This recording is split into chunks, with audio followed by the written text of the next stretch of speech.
रस्सी बांधी गधों के, अब एक रस्सी कम पड़ गई, एक गधा बच गया। अब बड़ा चिंतित, अगर मैं रस्सी लेने जाऊंगा तो गधा भाग जाएगा और नहीं बांधूंगा तो भाग जाएगा, क्या करूं? बड़ी चिंता में। कोई दूसरा व्यक्ति नहीं दिखाई दे। एक महात्मा जी निकल कर जा रहे थे। इसने कहा महाराज थोड़ा यहां आओ ना। बोले क्या बात है? बोले थोड़ी देर यहां खड़े हो जाओ, मैं घर तक होके आता हूं। तो बोले क्यों?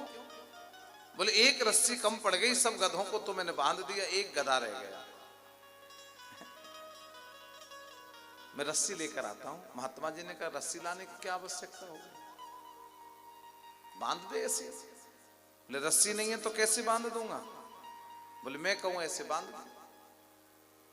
बोले जैसे सबको बांधा ऐसे बांध दे। उस गधे के पैर पर हाथ घुमाया, महात्मा जी ने बताया, हाथ घुमाया, घुमाकर खूंटे की तरफ ले गया।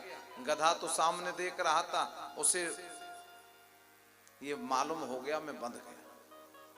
अब इसने कपड़े अपड़े धोए, पूरा दिन निकल गया। संध्या का समय हुआ, संध्या का समय हुआ। इसने सब गधों को खोल दिया। अब सब गधे आगे बढ़ गए, ये गधा बढ़ने का नाम ही नहीं लिया, अभी भूल गया। अभी उसमें डंडे लगाए, वजन धरे, चले ही नहीं। इसने कहा मेरे गधे को क्या हो गया, बड़ी समस्या है, ये आगे बढ़ने का नाम ही नहीं ले रहा, ये नहीं चले तो मैं कैसे जाऊं? भाग्यवश वही महात्मा जी लौट कर आ रहे थे। महात्मा जी ने पूछा क्या हुआ, अब क्या परिस्थिति आ गई तेरे साथ? बोले परिस्थिति ये आ गई कि गधा आगे ही नहीं बढ़ता है, चल ही नहीं रहा। महात्मा जी ने कहा ऐसे खोला कि नहीं खोला? बोले जब बांधा ही नहीं तो खोलू कैसे? मैंने तो रस्सी से बांधा ही नहीं, इसीलिए खोला नहीं। महात्मा जी ने कहा तुमने बांधा कि नहीं बांधा, लेकिन उस गधे ने समझ लिया कि मैं बंधा हुआ हूं। जब तुमने हाथ घुमाया उसने समझ लिया मुझे बांध दिया। अब वो विचार कर रहा है मैं बंधा हुआ हूं तो चलूंगा कैसे? जैसे बांधा है ऐसे खोल दो। हाथ लगाया पैर पर, गधा अपने आप चल दिया। तो स्थिति वही हमारी है, हमको किसी ने बंधन में नहीं बांध रखा, लेकिन हम अपने आप को बंधा हुआ समझते हैं। अच्छा हम नहीं थे तो भी काम हो रहा था, हम नहीं रहेंगे तो भी काम होगा, लेकिन हमने पूरे संसार का वजन अपने सर पर लाद रखा है। एक विश्वास मन में जगा रखा है कि हम नहीं रहेंगे तो घर नहीं चलेगा। आपको सत्य तो बताएं, बड़ी स्थिति है। इस आत्मा का कोई साथ नहीं देता। घर के द्वार तक पत्नी साथ देती है, शमशान तक भाई बंधु साथ देते हैं, चिता तक ये शरीर साथ देता है, चिता के बाद शरीर भी छोड़ देता है आत्मा।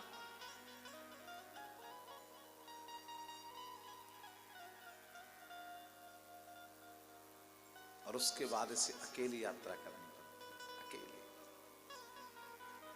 किसी के घर वाले 10-20 दिन याद कर लेते हैं, किसी के महीना 2 महीना याद कर लेते हैं, कुछ नहीं संसार में है।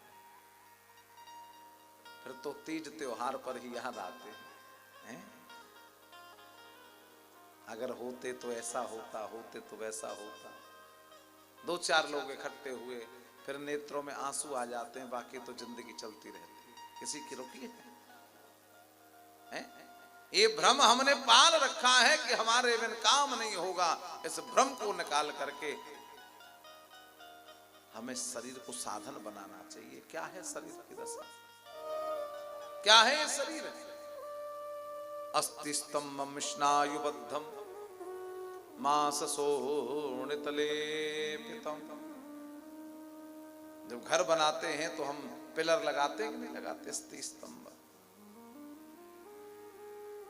ऐसे हड्डियों के पिलर लगा दिए भगवान ने शरीर रूपी मकान में, घर में।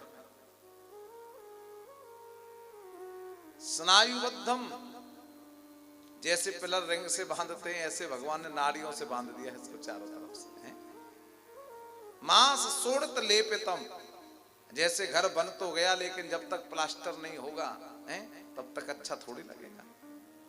ईंट निकली रहे, कोई रहेगा उस घर में? जैसे प्लास्टर करते हैं, भगवान ने भी शरीर पर मांस और रक्त मिला करके प्लास्टर कर दिया। मंजा लगा दिया। अच्छा फिर भी अच्छा नहीं लगता, घर में जब तक कलर ना हो देखो कितना सुंदर लग रहा है। और नहीं सजावट हुई तो सुंदर लगा। अनेक प्रकार के हम कलर करते हैं, डिजाइन करते हैं, तब सुंदरता आती है। तो भगवान ने भी कर दिया शरीर पर। अस्तिस्तम मम स्नायुबद्धम मांसोड़ित लेपितम चर्माबद्धम दुर्गंधम पात्रम मूत्र पुरीसयो। चर्म से आबद्ध कर दिया, किसी की गोरी चमड़ी बना दी, किसी की काली चमड़ी बना दी भगवान ने। किसी मकान पर हम व्हाइट वॉश करते ही नहीं करते, कोई सुंदर बना दिया, कोई रूपवान ज्यादा बना दिया, कोई कम बना दिया, चमड़ी से घर को मकान को सुसज्जित कर दिया। तो बोले है क्या? बोले दुर्गंध पूर्ण है ये। रात को भोजन करके सो जाओ, जो भोजन हमको देखने में भी सुख दे रहा था, जो पाने में भी सुख दे रहा था, जिसमें सुगंध आ रही थी, तरंग आ रही थी, पाते समय कहते बड़ा स्वादिष्ट था, बड़ा आनंद आ गया, वो भोजन एक रात्रि शरीर में रह जाता है तो दुर्गंध होकर निकलता है।